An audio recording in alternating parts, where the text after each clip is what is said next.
Algunas veces el amor no es suficiente,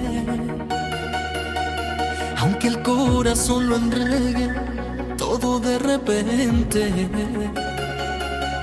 Yo luché contra el miedo y la tempestad, solo para verte sonreír una vez más. Pero tú no quisiste escuchar que lo nuestro podía aguantar.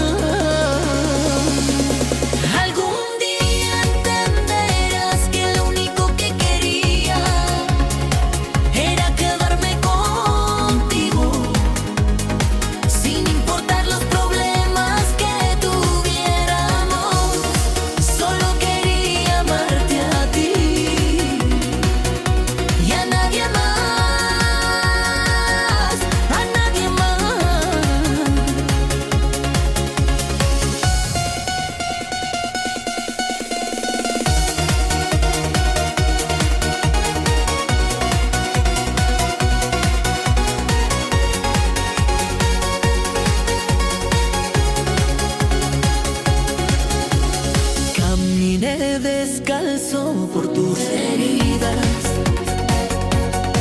aprendí a sanar las mías con tus caricias. Y aunque el mundo nos quería separar, yo buscaba mil razones para quedarme, para darme más. Pero el tiempo no quiso esperar y tus dudas me hicieron soltar.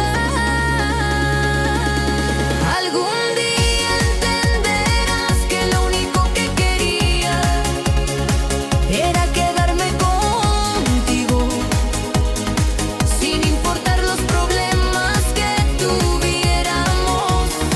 Solo quería amarte a ti